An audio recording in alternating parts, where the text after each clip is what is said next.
Welcome to the Property Profits Real Estate Podcast, the show where real estate investors talk strategy, capital, deals, and growth with your host, Dave Dubeau. Chances are you've heard a thing or two about family offices and ultra high net worth people that invest in real estate, but you might not have the faintest clue of how that works or what goes on behind the scenes. Well, today's special guest, Bruce Stein, does know all about that. He's worked in those arenas. He's helped raise hundreds of millions of dollars for different offices and different funds. And these days, he's doing something very, very different for older real estate investors. So, Bruce, zooming in from Los Angeles, California, welcome to the show. Great to have you. Thank you, Dave. Thank you for letting me join you on your podcast. Am I pronouncing this properly? Paladin? Yeah, that's a nickname I got in the 90s. The Paladin of real estate. What the heck does that mean? Tell me about that. So, do you ever watch the show Have Gun Will Travel? I haven't seen that show. It was a Western in the late 60s. The character was Paladin. Mm-hmm. He was a hired gunfighter, and he would be sent into towns to clean up his client's mess. And in the 90s, I was working for a developer, and when we ever had a problem, they said, we're sending Paladin in. But instead of a gun, I have a smartphone. So my tagline is have smartphone will travel. His was have gun. So there you go. Thanks for explaining that. All right.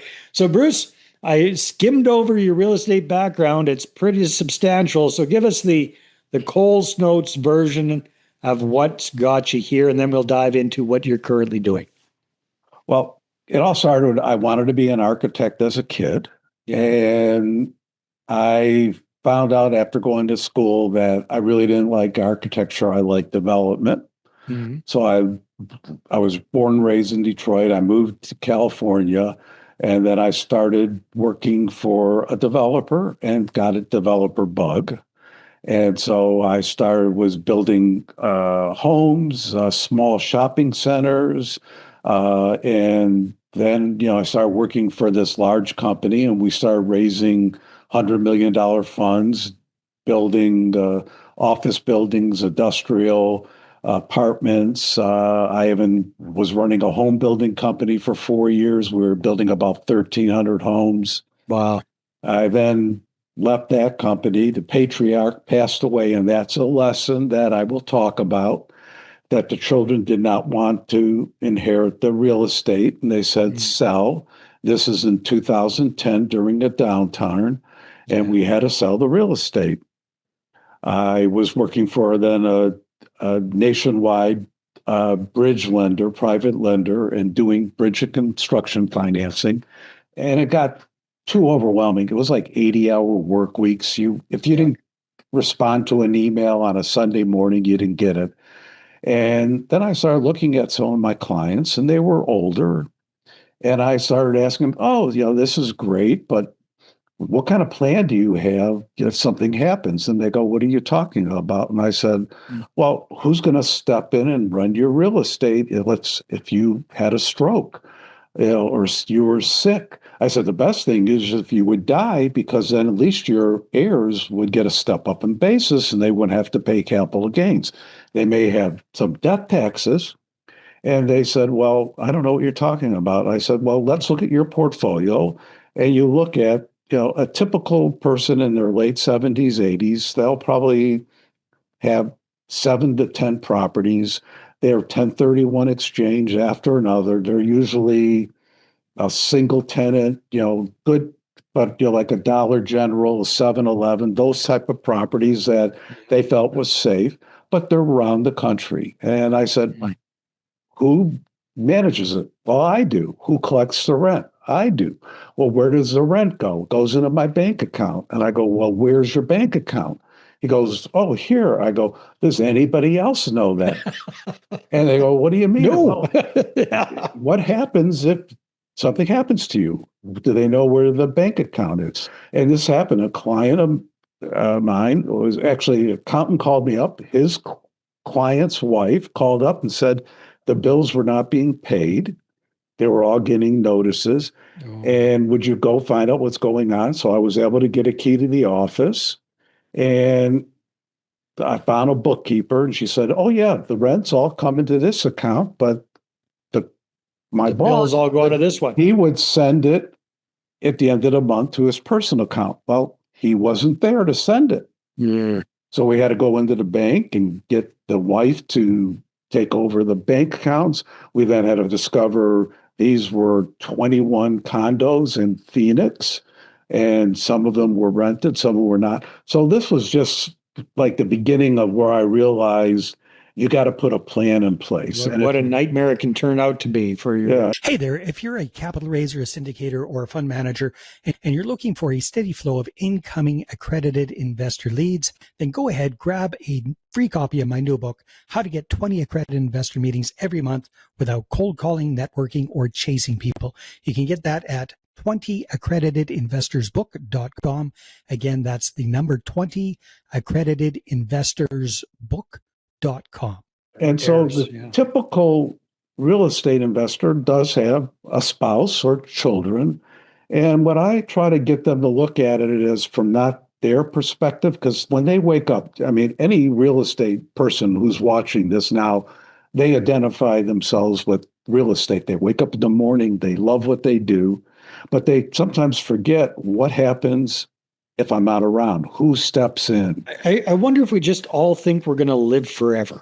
Well, they think that, and so what I have them do is that we got to put it together just like you would have setting up your trust documents. Let's make sure there's a report on every property, when you bought it, what you paid for it, do you have a lender, who it is, what your terms, when it matures, if there's any extensions. Same thing with leases.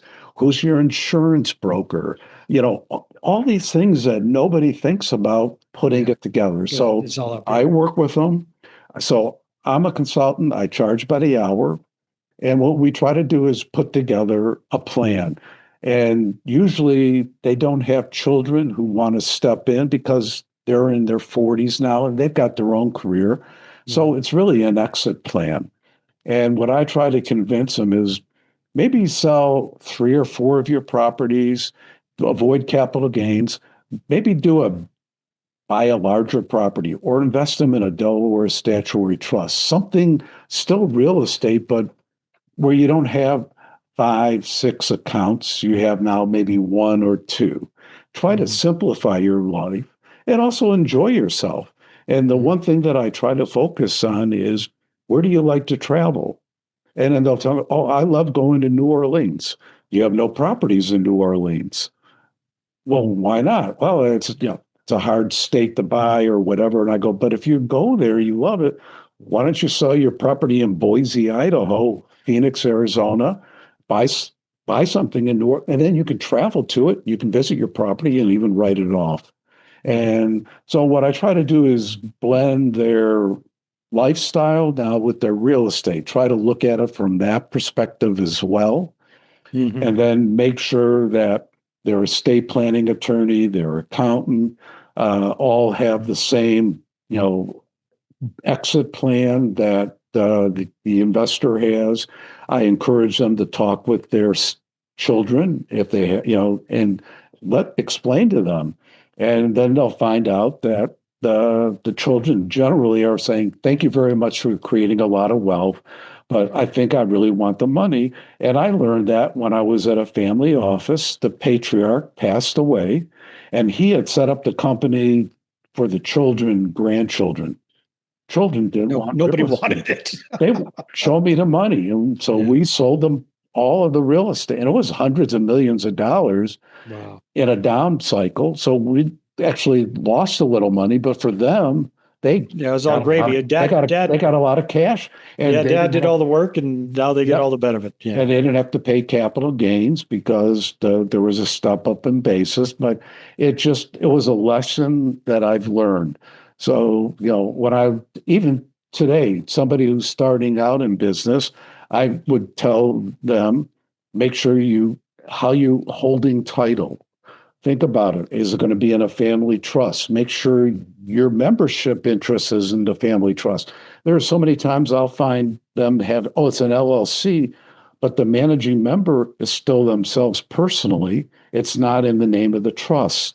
And then that could go into probate. So those are the things that I'm always trying to convince, the investors, you got to take a deep dive now. Let's look at it, and then if they're ready to sell, I'm just a consultant. I will recommend if they don't have a broker to sell their property. Yeah. And I would probably recommend a different broker to maybe buy the property, because I really think buying and selling are very distinct and there's unique traits. And somebody buying a property has to be tied into what's available versus somebody who's selling it. And so, it's like, they always, say, well, why two brokers? And I go, because you get the best results generally.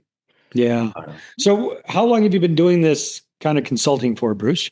But I was doing it on and off for the last 5 years, and then I decided to do it full time the last 2 years. Okay. So I stopped doing the private lending altogether, so I can sleep in on Saturdays and Sundays, and a little lifestyle for yourself too. Well, I'm getting a little bit older myself, so I have to listen to the same advice I'm giving my clients: is slow down, take one day at a time. And the best thing about consulting is you can work with your client, and there's no life urgency. Oh, it's got to be done tomorrow. So we can work on a slow basis and do it. So in your experience doing this full time, how long does it typically take you to get all of this set up with the clients? On average, everybody's different. It's actually, there's a lot more work on the part of the investor than my part, because I'm asking them to, get all of their documents and putting it into what I think is a shareable file that's protected, because you don't want that information just out there. Yeah. And then we're able to then create a spreadsheet that property 1, 2, 3, 4, 5, and it's just got a list. You could then click it, and then it would lead you to a PDF. So, the loan, click it, it leads to the loan. Yeah. It has a little organized summary of it. But, so that's a lot of what I will help them do. Mm-hmm. But if they're sophisticated enough, they can do most of it themselves, because I'm just hanging on average, your average client. 15, 20 hours. Oh, but I guess, that's how many hours you're working with them. Right. Is this like a 2-month process, 3-month process for like over what time? 2 to 3 months, yes. Yeah. And then when they're ready to start implementing it and making changes, then I can guide them through it and help them. But, they're pretty sophisticated. So, they're not going to really have any problems when it comes to, a purchase and sale document I'll just make sure, hey, notify your lender, notify your insurance broker. And that's something else that I try to encourage them is, look really at who your insurance broker is. Can they, insure nationwide, because you may get better pricing than, he's just a friend, and, he'll then outsource it to somebody else. And I'm saying, no, you can save a lot of money just by doing simple things like that. Smart. So Bruce, what's one of your favorite client success stories, without saying names or anything like that, but just tell me about one of your clients that you worked with and what you're able to get. Well, it wasn't my client at first. I had a client who came in. She inherited a property from her husband, and she asked me to come in and kind of value it, what it is. And it was a tenants in common. And I just said, I think this building is worth maybe $10 million at the most, just in its condition. You could spend millions. And she said, well, I could use the money. So I reached out to the other partners and said, my client is going to exercise the option to sell her interest for $4 million. And one buyer said, well, when my spouse passed away 4 years ago, it was valued at 12 million. And I said, it isn't. It's worth 10. I said, you can go out and try to sell the property. They found a broker. They listed it for $12 million. Mm-hmm. 6 months later, the buyer came back and said, we've got all these problems with the building, and we can only pay 10 because it's going to cost millions to reinforce the brick. The client, so this other partner accepts the deal. Then he calls me up and said, oh, this is great, but before it's closing, he says, I want to do a 1031 exchange. Can I hire you as a consultant? So I said, don't take the money. Let's get a qualified intermediary and set it up. And now we can then do a 1031 exchange. And then, we found a property in Northern California where they have a second home. And all of a sudden, it was because I had the audacity to tell him, you can have $12 million all you want. You're never going to get it. That when he realized I was right, he said he believed that I can provide. And he's still a client today. He called me up and said, I have another property that I want to now, that we inherited that from previously that I want to sell. And I'm now working with him, with a client, another broker, to sell that property. And so it's you never know how it's going to turn out. So I just I think you're providing a very, very valuable service, Bruce. That's for sure. So who's the kind of person you're looking to connect with these days?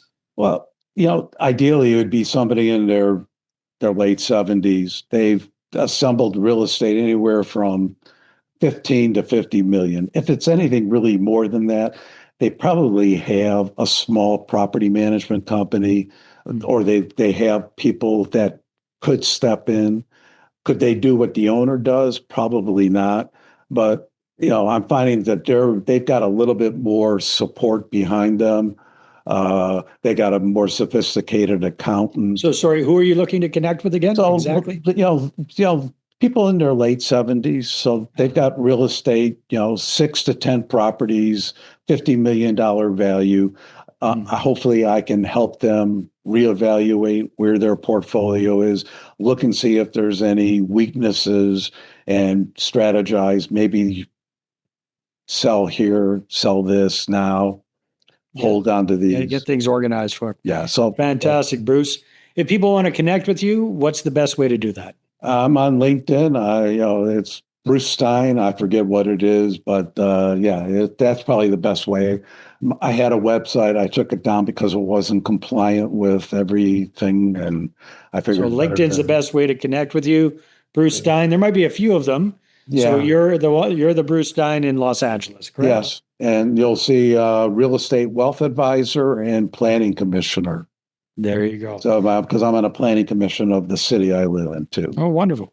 Thanks for being on the show, Bruce. Thank you, Dave. All right, everybody. Thanks for tuning in, and we'll see you on the next one. Thanks for listening to the Property Profits Podcast.